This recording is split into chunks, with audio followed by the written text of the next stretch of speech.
नमस्कार, बहुत बहुत स्वागत है आप सभी का हमारी इस खास पेशकश खबर हटकर में। मैं हूं निखिल सिंह और खबरों की भागदौड़ में कुछ ऐसी दिलचस्प, समाज को आईना दिखाने वाली और हम सब का मनोबल बढ़ाने वाली खबरें अक्सर पीछे छूट जाती हैं। इसलिए हम ये खास कार्यक्रम आपके लिए लेकर आए हैं। तो चलिए तैयार हो जाइए अगले आधे घंटे तक लीक से हटकर कुछ ऐसी ही खबरें देखने के लिए। शुरुआत करते हैं हेडलाइंस से।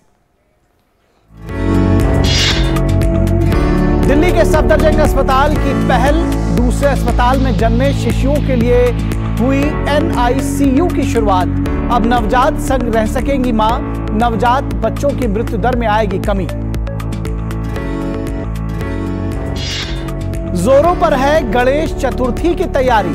हैदराबाद में प्राकृतिक चीजों का इस्तेमाल कर कलाकार बना रहे हैं भगवान गणेश की इको फ्रेंडली मूर्तियां। आस्था के साथ साथ पर्यावरण का भी रखा जा रहा है खास ख्याल।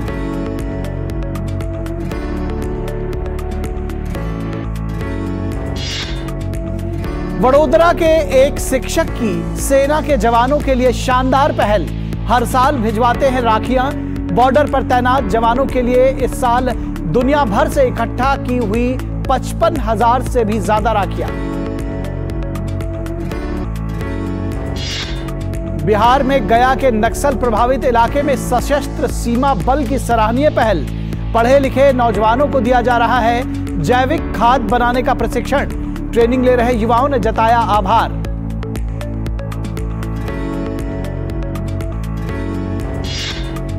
गुजरात में 65 साल के बुजुर्ग ने जुगाड़ से बना डाली अनोखी साइकिल। रिंग के डिजाइन वाली इलेक्ट्रिक साइकिल बनी हुई है आकर्षण का केंद्र। एक बार में चार्ज करने पर 35 से 40 किलोमीटर तक चलने का कर रहे हैं दावा।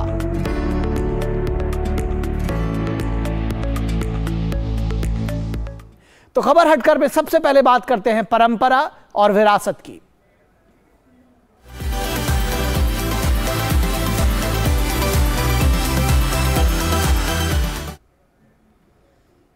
और सितंबर के महीने में आने वाले गणेश चतुर्थी की तैयारियां शुरू हो चुकी हैं। हैदराबाद में कलाकार भगवान गणेश की मूर्तियों के निर्माण में जुटे हुए हैं। मूर्ति के निर्माण में आस्था के साथ साथ पर्यावरण का भी विशेष ख्याल रखा जा रहा है। इको फ्रेंडली मूर्तियों की बढ़ती मांग को देखते हुए कलाकार भी प्राकृतिक चीजों का इस्तेमाल कर मूर्तियों के निर्माण में जुट गए हैं।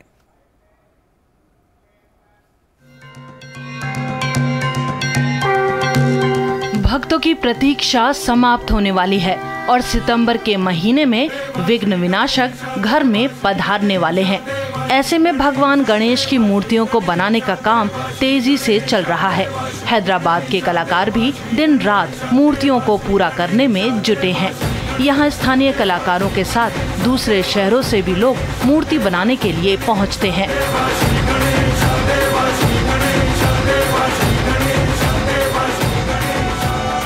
जागरूकता के चलते अब भक्त भगवान गणेश की पर्यावरण अनुकूल मूर्तियों को प्राथमिकता दे रहे हैं। ये मूर्तियां पर्यावरण अनुकूल होने के साथ साथ सुंदर और टिकाऊ दोनों हैं। कलाकारों ने 27 फीट की अधिकतम ऊंचाई वाली मूर्ति बनाई है। लोगों की जागरूकता को देखते हुए मूर्तिकार भी जूट, मिट्टी और बाकी प्राकृतिक चीजों का प्रयोग कर मूर्तियों का निर्माण कर रहे हैं, जिसमें केमिकल मुक्त पानी के रंगों का प्रयोग किया जा रहा है। अगर आप सोच रहे हैं कि इको फ्रेंडली ये मूर्तियाँ महंगी होंगी, तो आपको बता दें कि ये मूर्तियों के दाम 100 रुपए से शुरू हैं। हाँ, अगर आपका बजट ज्यादा है तो 75,000 रुपए तक की मूर्तियाँ भी यहाँ बनाई जा रही हैं। यहाँ आपकी पसंद के आधार पर भी मूर्तियाँ बनाई जाती हैं, जिसके लिए 2 महीने पहले ही बुकिंग हो जाती है। तो इस गणेश चतुर्थी आप इन खूबसूरत इको फ्रेंडली मूर्तियों को घर लाकर गणपति बप्पा के साथ साथ प्रकृति को भी प्रसन्न कर सकते हैं। Bureau report, DD news.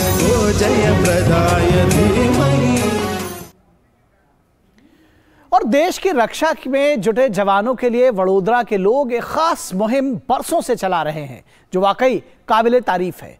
दरअसल भाई बहन के प्यार के प्रतीक रक्षाबंधन त्योहार हर साल धूमधाम से मनाया जाता है, लेकिन बॉर्डर पर तैनात जवान अपने घर से दूर देश की सीमा पर रक्षा में जुटे रहते हैं। ऐसे में इन जवानों की कलाई सूनी न रह जाए और उनके त्याग के लिए शुक्रिया अदा करने की एक पहल गुजरात के वडोदरा के एक स्कूल के प्रधानाचार्य संजय बच्छाव ने शुरू की है। स्कूली छात्रों से राखी इकट्ठा कर बॉर्डर पर तैनात सैनिकों को भेजी जाती है। इसकी शुरुआत साल 2015 में 75 राखियों के साथ की गई थी। तब से अब तक जब भी रक्षाबंधन आता है, वडोदरा के टीचर और उनके स्टूडेंट्स वॉलेंटियर्स बनकर दुनिया भर में बसे भारतीयों से राखी भेजने की अपील करते हैं और दुनिया भर से भारतीय अपने देश के जवानों के लिए राखियां भेजते भी हैं, और वो भी बड़ी संख्या में। इस साल 10 देशों और देश के 14 राज्यों से करीब 55,000 राखियां अभी तक इकट्ठा की गई हैं। इन राखियों को पैक कर कारगिल, द्रास, अरुणाचल प्रदेश और आसाम जैसे बॉर्डर्स पर तैनात आर्मी के जवानों को भेजी जाती है। साथ ही साथ उनके लिए संदेश और भेजने वाले का फोन नंबर भी लिखा जाता है। राखी पाकर जवान बेहद खुश होते हैं। हम पिछले 9 सालों से ये राखियाँ भेजते हैं। मैं पिछले 7 सालों से इस मुहिम में जुड़ी हुई हूँ। हम जवानों को उनकी बहनें उनसे दूर है तो उनको एक अनुभव, फैमिली वाला अनुभव करवाते हैं कि पूरी देश भर की बहनें उनको याद रखती है, उनके लिए प्रार्थना करती है और उनको राखी भेजती है। उन लोगों को भी इतना अच्छा लगता है, इतनी खुशी होती है उन लोगों का जब फ़ोन आता है, तब वो हमें धन्यवाद करते हैं कि आप लोगों का धन्यवाद कि आपने हमें याद रखा, हमें राखी भेजी। वो बहुत खुश होते हैं और उस खुशी से हमें भी खुशी मिलती है और गर्व महसूस होता है।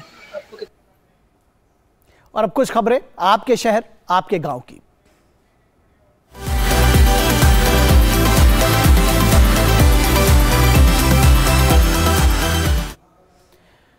और देश की राजधानी दिल्ली में सफदरजंग अस्पताल देश का पहला ऐसा अस्पताल बना है जहां ऐसे नवजात बच्चों को मां के साथ इलाज के लिए NICU की सुविधा मिल रही है, जिनका जन्म किसी दूसरे अस्पताल में हुआ है। यानी अब किसी दूसरे अस्पताल में अगर बच्चे का जन्म होता है तो नवजात बच्चों के साथ जरूरत पड़ने पर गहन चिकित्सा सुविधा मुहैया कराई जाएगी। खास बात है कि यहां मां को भी NICU में रहने की इजाजत होगी। शुरुआत में 15 बेड के साथ इसकी शुरुआत की गई है। शोध में यह भी पता चला है कि ऐसा करने पर नवजात बच्चों की मृत्यु दर में कमी आती है। सफदरजंग अस्पताल का ये NICU उन नवजात बच्चों के लिए वरदान साबित हो रहा है जिनका जन्म दूसरे अस्पताल में हुआ है।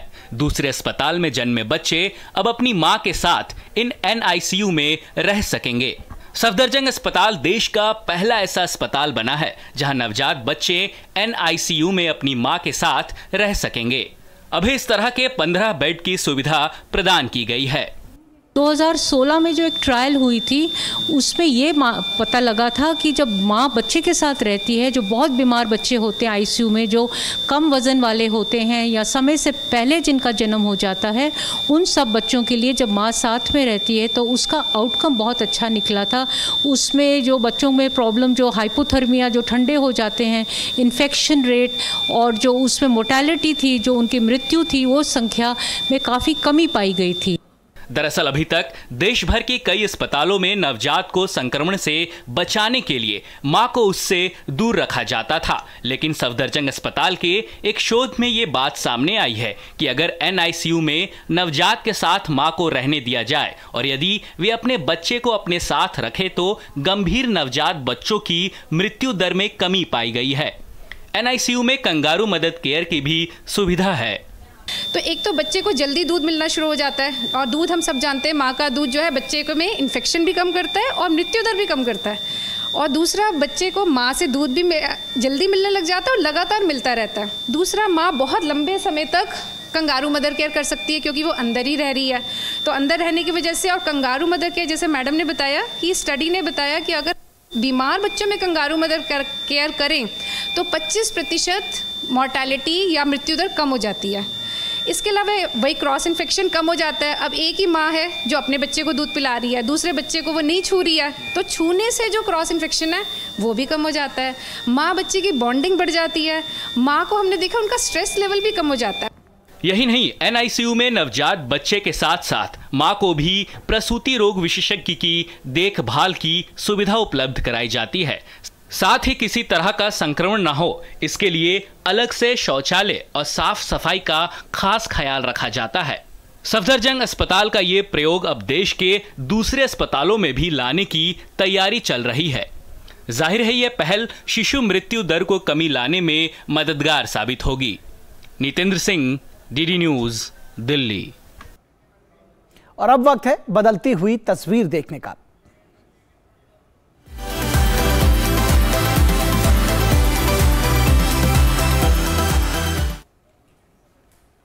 बिहार के गया में नक्सल प्रभावित इलाके के किसानों को जैविक खाद बनाने का प्रशिक्षण कृषि विज्ञान केंद्र मानपुर में दिया जा रहा है। मानव संसाधन विकास कार्यक्रम के अंतर्गत 29वीं वाहिनी सशस्त्र सीमा बल स्थानीय युवाओं को रोजगार से जोड़ने की कोशिश कर रहा है। इस पहल से जहां पढ़े लिखे नौजवानों को काम मिलेगा, वहीं रासायनिक खाद से मुक्ति भी मिल सकेगी। गया के कृषि विज्ञान केंद्र के सभागार में ट्रेनिंग ले रहे ये युवा नक्सल प्रभावित इलाके के रहने वाले हैं। इन युवाओं को वर्मी कंपोस्ट यानी जैविक खाद बनाने की ट्रेनिंग 29वीं वाहिनी सशस्त्र सीमा बल गया की ओर से दी जा रही है। 4 दिवसीय इस ट्रेनिंग का मकसद नौजवानों को रोजगार से जोड़ना है। इससे 2 फायदे होंगे। एक तरफ जहां युवाओं को काम मिलेगा, वहीं रासायनिक खाद से हमारे शरीर को दुष्प्रभाव से बचाया जा सकेगा। गया, औरंगाबाद एवं रोहतास से कुल 18 किसान प्रशिक्षण ले रहे हैं। ये 3 जिले के हैं, गया, औरंगाबाद और रोहतास के 18 बच्चे हैं और ये सुदूर ग्रामीण इलाके के हैं जो नक्सल प्रभावित इलाका है। और नक्सल प्रभावित इलाका में जो है युवाओं को भटकने का बहुत ज़्यादा चांस होता है, तो इनको रोजगारोन्मुखी बनाने के लिए, रोजगार से जोड़ने के लिए ये कार्यक्रम का आयोजन किया गया। नक्सली उन्मूलन अभियान में लगी सशस्त्र सीमा बल के द्वारा सकारात्मक पहल की जा रही है। नक्सल प्रभावित इलाके के युवकों को रोजगार के अवसर प्रदान कर समाज के मुख्य धारा से जोड़े रखने के उद्देश्य से उन्हें जैविक खाद निर्माण करने की ट्रेनिंग दी जा रही है, ताकि व्यावसायिक स्तर पर उत्पादन कर सकें। ये कृषि विज्ञान केंद्र मानपुर में जो है ये 4 दिनों का प्रशिक्षण कार्यक्रम रखा गया है, जो विशेष करके जैविक खाद बनाने का और साथ में जो रासायनिक खाद बनाते हैं उसका क्या दुष्प्रभाव जो है हमारे स्वास्थ्य पर पड़ता है, और जैविक खाद उत्पादन करके इनको व्यावसायिक स्तर पर जो है कैसे उत्पादन करेंगे, इसकी विधि जो है इनको बताया जाएगा, ताकि वो अपने घर जा करके वापस जा करके 4 दिनों के बाद व्यावसायिक स्तर पर उत्पादन करके इनकम का एक जरिया बनाएं और जो मुख्य धारा में से जो जुड़े रहें।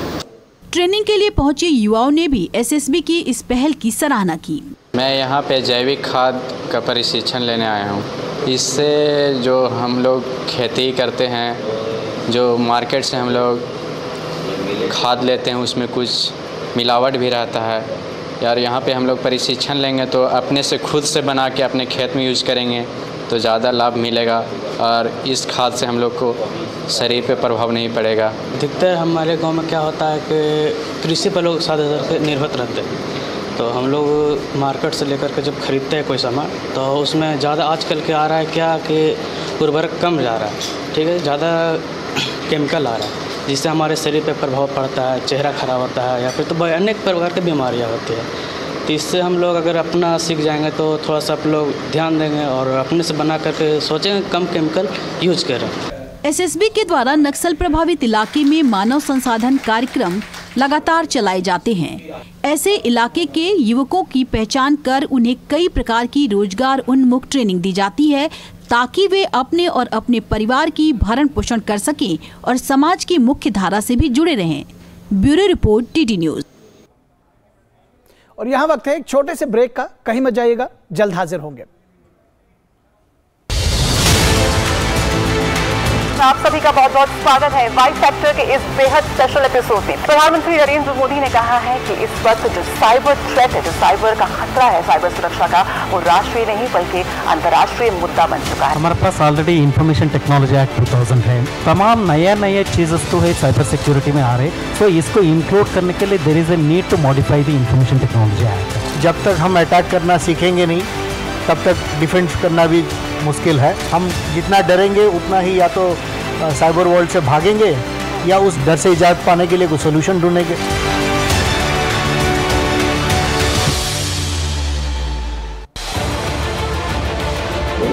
उत्तर से दक्षिण तक, पूर्व से पश्चिम तक, देश हो या दुनिया की खबर है तो पड़ताल जरूरी है। देखिए हमारे साथ मेरे पीछे भारत की सबसे एजेंडा भारत का है और किस तरह से एक नई शुरुआत इस वक्त लोगों को अगर स्वरोजगार से आपने को इसमें सोमवार से शुक्रवार दोपहर 3 बजे सिर्फ डीडी न्यूज पर। स्वागत है आपका ब्रेक के बाद। और कहावत है कि जहां चाह वहां राह, इस कहावत को सच साबित करती ये खबर देखते हैं।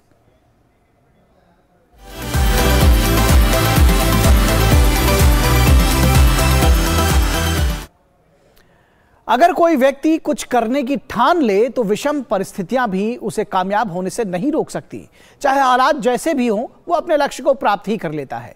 पूर्वी मिजोरम के चंपाई जिले के खुवांगलेंग गांव के 78 वर्ष के लाल रिंगथारा भी कुछ ऐसी ही डगर पर चल पड़े हैं। देखिए ये रिपोर्ट। कहते हैं कि सीखने की कोई उम्र नहीं होती। अगर सीखने की चाहत हो तो इंसान किसी भी आयु में कुछ भी सीख सकता है। ये कहावत चरितार्थ होता है पूर्वी मिजोरम के चंपाई जिले में खुवाललेंग गांव के 78 वर्ष के लाल रिंगथारा पर। अपने जीवन की 7 दहाइयों को पार करने के बाद भी लाल रिंगथारा ने अपनी पढ़ाई मुकम्मल करने का संकल्प किया है। क्लास 2 के दौरान ही अपने पिता को खो देने के बाद लाल रिंगथारा को खेतों में काम करके अपनी मां की सहायता करनी पड़ी। लेकिन अब 78 वर्ष की इस आयु में वो हर दिन यूनिफॉर्म पहनकर और किताबों का एक थैला लेकर घर से 3 किलोमीटर दूर पैदल चलकर स्कूल जाते हैं। लाल रिंगथारा ने हुराईकोन गांव में राष्ट्रीय माध्यमिक शिक्षा अभियान हाई स्कूल में कक्षा 9 के लिए पंजीकरण कराया है। उनका कहना है कि वो अपनी अंग्रेजी भाषा की क्षमताओं को निखारने के लिए स्कूल लौटे हैं। मिजो भाषा में पढ़ने और लिखने में सक्षम और न्यू हुराईकोन में चर्च सुरक्षा गार्ड के रूप में कार्यरत लाल रिंगथारा का मुख्य उद्देश्य टेलीविजन समाचारों को पढ़ने और समझने और अंग्रेजी में आवेदन जमा करने में सक्षम होना है। न्यू हुराईकोन मिडिल स्कूल के प्रधानाध्यापक वन लाल कीमा के कहना है कि पू लाल रिंगथारा छात्रों और शिक्षकों दोनों के लिए समान रूप से एक प्रेरणा है और चैलेंज भी। वो कहते हैं कि जिनके अंदर सीखने की ललक हो उन्हें सभी उपलब्ध सहायता दी जानी चाहिए। सही कहा गया है कि इंसान जब ठान ले तो उसे दुनिया की कोई रुकावट कामयाब होने से नहीं रोक सकती। और गुजरात के सूरत में रहने वाले एक 65 साल के शख्स ने अनोखी साइकिल बनाई है। इसकी खासियत यह है कि ये इलेक्ट्रिक से चलती है और रिंग के आकार की है।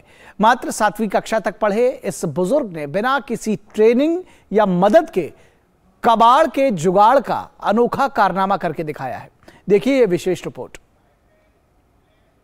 आवश्यकता ही आविष्कार की जननी है और हमारे देश में अपनी जरूरत के मुताबिक लोग जुगाड़ की मदद से अनोखी चीजें बना ही डालते हैं। अब सूरत के रहने वाले इन 65 वर्षीय नाटू भाई पटेल को देख लीजिए। फर्राटा भर रहे शानदार इलेक्ट्रिक साइकिल को इन्होंने कबाड़ की मदद से बनाई है।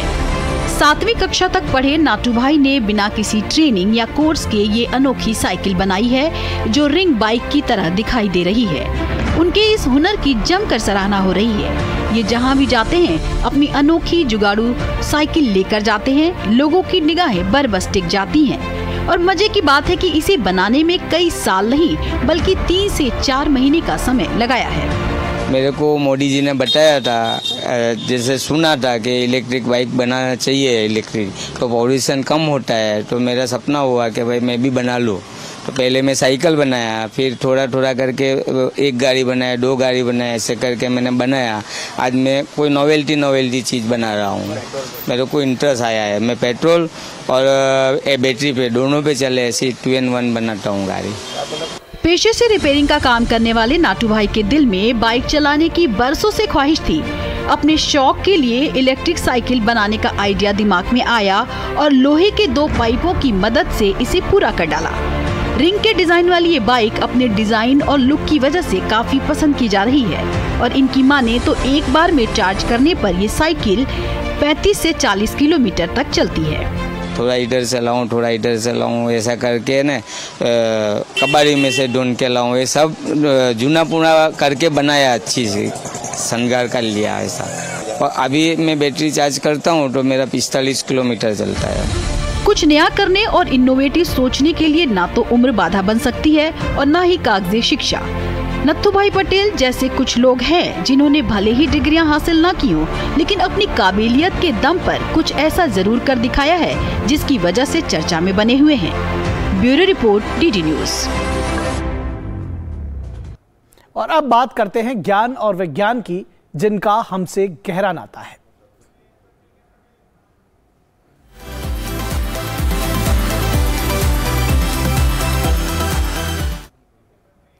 कार्बन उत्सर्जन एक बड़ी समस्या जिससे निपटने के लिए हर देश अपने अपने तौर तरीके आजमा रहा है। इस बीच यूके ने इलेक्ट्रिक वाहनों को बढ़ावा देने के लिए देश की पहली लिथियम रिफाइनरी को बनाने को मंजूरी दे दी है।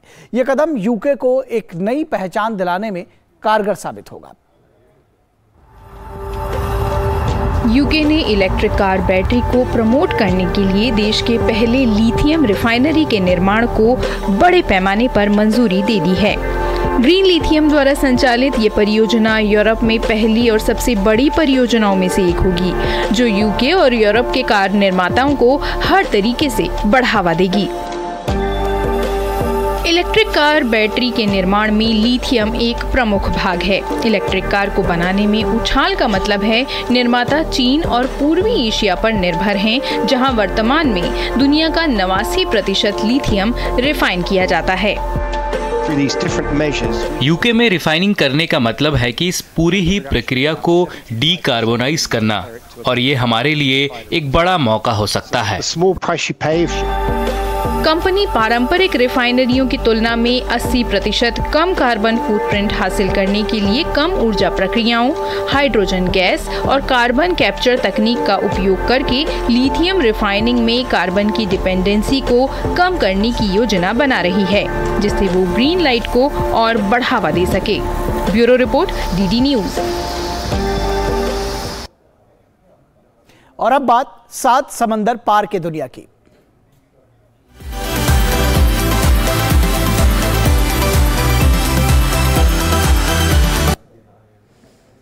फूल हमारे जीवन में रंग और खुशबू दोनों ही बिखेरते हैं, पर कभी कभी ये हमें जीवन को किस प्रकार जिया जाए इस बात का भी संदेश देते हैं।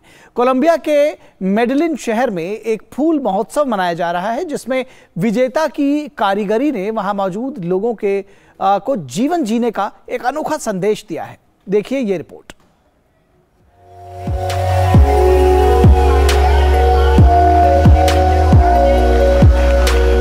ये खुशी से नाचती कूदती महिला सिलटेरा का खिताब जीत गई हैं। दरअसल इस महिला ने मेडेलिन में होने वाली सालाना फूल उत्सव परेड को जीत लिया है। जीत की खुशी उनके चेहरे से साफ नजर आ रही है। उनकी जीत पर उन्हें हार भी पहनाया गया।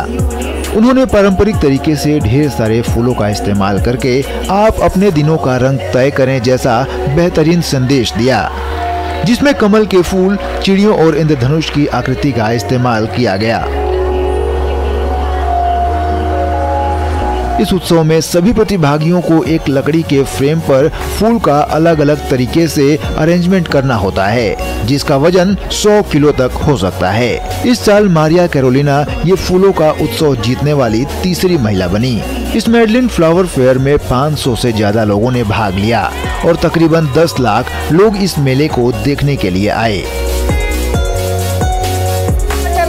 मैं बहुत खुश हूँ कि ये खिताब मुझे मिला और जो संदेश मैं फूलों के माध्यम से सबको देना चाहती थी, इसमें भी कामयाब रही। यहाँ पर होने वाली ये परेड एक परंपरा का हिस्सा है जो साल 1957 से चली आ रही है और कोलंबिया के सांस्कृतिक कैलेंडर पर सभी मालियों के लिए एक अहम तिथि बन गई है। इस समय फूल उत्पादक बेहतरीन तरीके से फूलों की आकृतियां बनाते हैं, जिसके बाद मेडेलिन की गलियों में इनकी झांकी निकाली जाती है। Bureau report, DD news.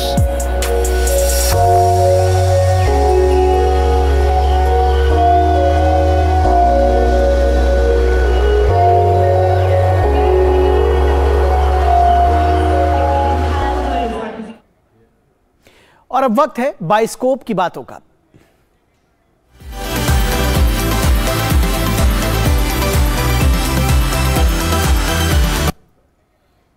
Farhan Akhtar की फिल्म डॉन 3 को लेकर लोगों का एक्साइटमेंट 7वें आसमान पर पहुंच गया है।